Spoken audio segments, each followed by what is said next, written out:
Enterprise Redefinition, Future Value Theory Series, Book 3, Redefining Purpose, Business, Organization, Capital, and Leadership in the Age of AI. Written by Naoki Kadawaki, founder and CEO of Vura Capital Innovation Holdings. Introduction. Questions create the future. What is an enterprise? This question has been asked again and again ever since management first emerged as a discipline. An organization that generates profit, an entity that maximizes shareholder value, an actor that delivers value to customers, an institution that solves social problems. None of these is wrong. Yet today, as AI advances at breathtaking speed, we find ourselves standing before this question once more. AI is democratizing knowledge. It is democratizing analysis, and it has begun to democratize execution as well. Many of the capabilities that once underpinned a firm's competitive advantage are rapidly becoming commonplace. Sharp analysis, meticulous planning, polished documents, all of these are now within anyone's reach. In the midst of this change, then, what should an enterprise treat as its source of competitiveness? I have lived in three worlds: the world of technology, the world of business, and the world of capital. I studied engineering at Kyoto University and entered the working world as an engineer. Over the next 2 decades, I was present at the front lines of AI and advanced technology adoption, digital transformation, new business creation, and enterprise-wide change at companies around the world. I worked in New York and saw the leading edge of global management. In time, I took on responsibility for corporate reform and growth myself as an executive at companies held by private equity. Today, at KO Business School, I continue a dialogue with the next generation about AI and management. Crossing these three waves, technology, business, and capital, I arrived at a single question. In an age when AI keeps advancing and efficiency is pushed to its limit, what truly matters? The answer was quiet but clear.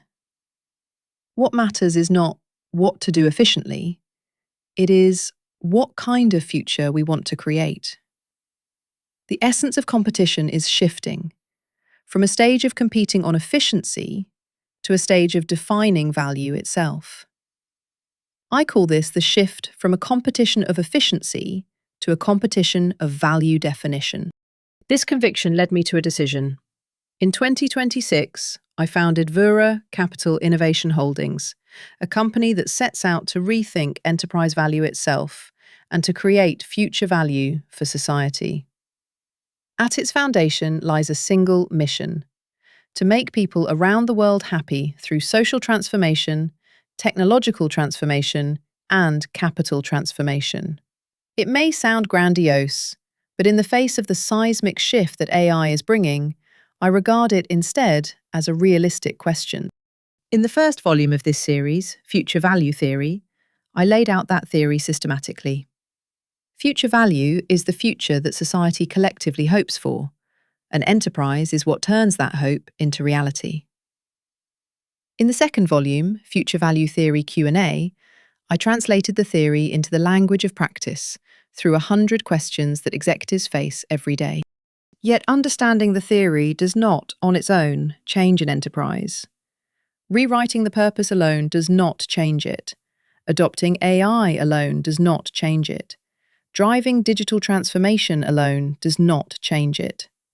The enterprise itself must be redesigned. I call this work Enterprise Redefinition. Enterprise redefinition is a management process of continually rethinking purpose, business, organization, capital, and leadership in order to create sustained future value. It is not transformation. It is not improvement. It is not reform. It is the work of asking from the ground up what an enterprise is. The executives of the future will not be people who manage the enterprise.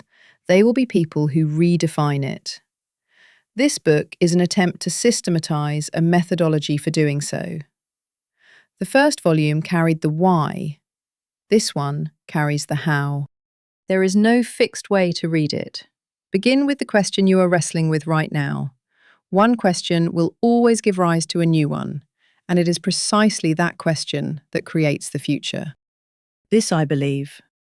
Naoki Kadawaki. Chapter 1. Why redefine the enterprise? Why redefine rather than change? Right now, every enterprise is quietly being redefined. Reading this, many executives may think, not my company. They are not in the throes of some dramatic transformation, and their performance is steady. And yet, the redefinition is underway all the same. For whether or not a company has resolved to change, the premises that surround it are themselves in motion. In this chapter, I want to pose a single question. Why, in this particular age, must we redefine the enterprise rather than merely change it? Answering that question is the starting point for the entire book. If the subject were improvement or efficiency, existing management thinking has already had a great deal to say. But what this book takes up lies one step before that. It is the question of what, at bottom, this enterprise exists for. Let me sketch the reach of this chapter in advance. First, I trace why every enterprise is now in the midst of redefinition, beginning from the relationship between society and the firm. Next, I draw out how the transformation that has been repeated for decades differs from the enterprise redefinition this book proposes. On that basis, I argue why the rise of AI makes redefinition unavoidable. And finally, I define enterprise redefinition and survey the 5 dimensions that compose it. Every enterprise is now being redefined. Every enterprise is now being redefined. Not because companies wished it upon themselves, nor merely because markets keep changing, nor is the reason exhausted by the arrival of AI. The more fundamental reason lies in the fact that the very value society expects of the enterprise is shifting. An enterprise, after all, exists by virtue of a promise made to society. The promise to return profit to shareholders, the promise to deliver value to customers, the promise to give employees a place to work, and the promise to bring some kind of meaning to society. It is this bundle of promises that makes the enterprise what it is. If so, then when the content of the promises changes, the enterprise cannot help but change too. For once the way it keeps its promises grows obsolete, the enterprise loses the very ground on which it stands. These promises have been rewritten with the times. Once, a company's competitiveness lay in making things more cheaply and in greater quantity. In time, as goods became abundant, offering products of higher quality grew important. As the age advanced further, less visible forms of value, brand, customer experience, digitalization, and sustainability came to govern how a company was judged.